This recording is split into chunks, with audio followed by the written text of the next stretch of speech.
নমস্কার, সুমিজ কিচেনে সবাইকে জানাচ্ছি স্বাগত। আজকে আপনাদের সাথে শেয়ার করব পাতলা খিচুড়ির রেসিপি। অনেকে এটাকে আমরা নরম খিচুড়ি বা লেটকা খিচুড়িও বলে থাকি। আমি যেভাবে রেসিপিটি করেছি সেটাই আপনাদের সাথে শেয়ার করছি। আশা করছি আপনাদের ভালো লাগবে। এখানে আমি 2 কাপ পরিমাণ মোটা চাল নিয়েছি, যেটা আমরা রেগুলার ভাত রান্নায় ব্যবহার করি, ওই চালই নিয়েছি। আর নিয়েছি 1 কাপ পরিমাণ ডাল। মুগ ডাল আর মসুর ডাল মিলে 1 কাপ পরিমাণ নিয়েছি। মুগ ডালটা আমি হালকা একটু টেলে নিয়েছি। এখন চাল ডাল একত্রে ভালোভাবে ধুয়ে নিতে হবে।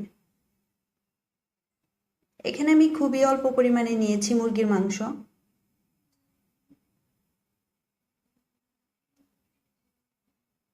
হাফ কাপ পরিমাণ নিয়েছি আলু, হাফ কাপ পরিমাণ নিয়েছি মিষ্টি কুমড়া। আমি ছোট ছোট টুকরো করে কেটে নিয়েছি। আপনারা চাইলে সবজিটা না ব্যবহার করেও শুধু মাংস দিয়ে রান্নাটা করে নিতে পারেন।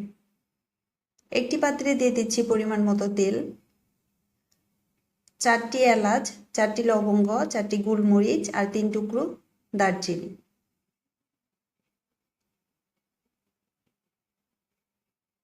দিয়ে দিচ্ছি তেজপাতা। কয়েক সেকেন্ড নাড়াচাড়া করে নিতে হবে।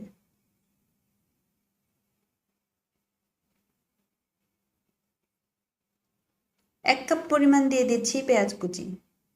পেঁয়াজটা হালকা একটু ভেজে নিতে হবে।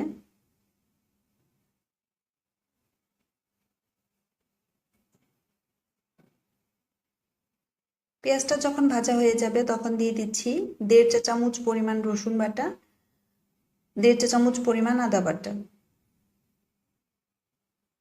কয়েক সেকেন্ড নাড়াচাড়া করে কাঁচা গন্ধটা চলে যাওয়া পর্যন্ত একটু ভেজে নিতে হবে।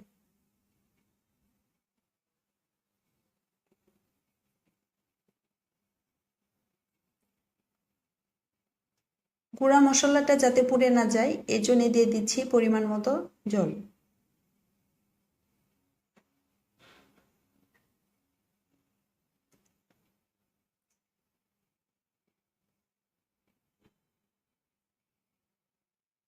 এখন এখানে দিয়ে দিচ্ছি 1.5 চা চামচ পরিমাণ মরিচের গুঁড়া,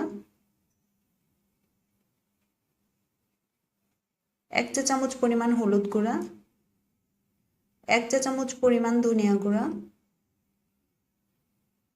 1 চা চামচ পরিমাণ জিরা গুঁড়া।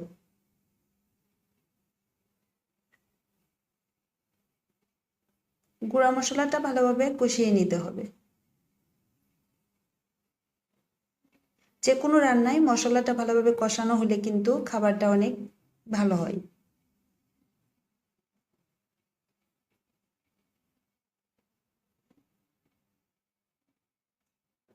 মশলাটা আমার কষানো হয়ে গেছে, তেলটা কিন্তু ভেসে উঠেছে। এখন দিয়ে দিচ্ছি মুরগির মাংস।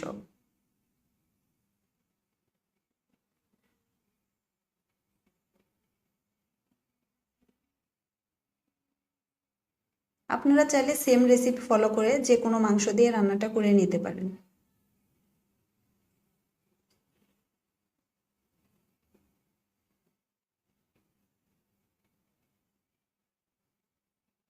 দিয়ে দিচ্ছি পরিমাণ মতো লবণ।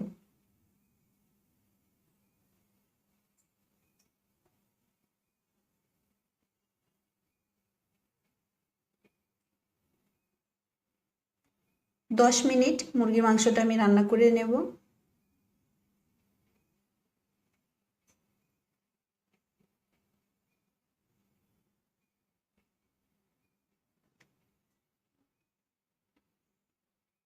আর ভিডিওটি যদি ভালো লেগে যায় একটি লাইক দিতে ভুলবেন না।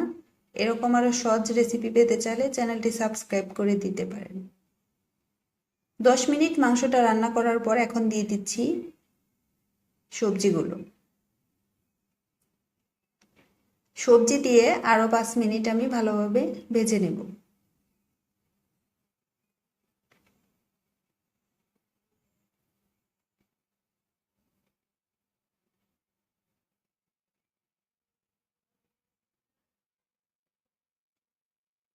সবজিটা একদম ভাজা হয়ে গেছে। এখন দিয়ে দিচ্ছি ধুয়ে রাখা চাল ডাল।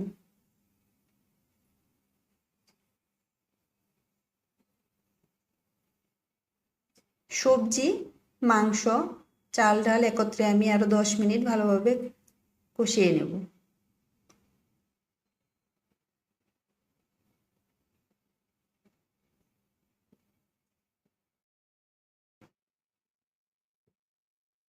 দিয়ে দিচ্ছি কাঁচা মরিচ,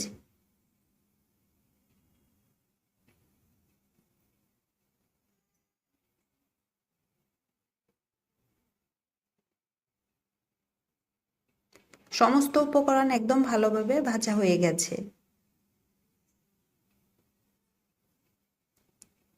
এখন দিয়ে দিচ্ছি পরিমাণ মতো জল। আমি এখানে 1 লিটার পরিমাণ পর্যন্ত জল ব্যবহার করেছি। চাল ডাল সিদ্ধ হতে জল কম বা বেশি লাগতে পারে। এটা পাতলা খিচুড়ি, এই কারণে জলের পরিমাণটা একটু বেশিই হবে। আমরা যে ভাত রান্না করি তার থেকে কিন্তু চালটা একটু বেশি সিদ্ধ করে নিতে হবে, তাহলে একদম পাতলা খিচুড়ি তৈরি হয়ে যাবে। যে পরিমাণে আছে ঠান্ডা হওয়ার পর কিন্তু আরেকটু ঘন হয়ে যাবে। আজকের মতো এখানেই বিদায় নিচ্ছি। আবারও দেখা হবে নতুন কোনো রেসিপিতে।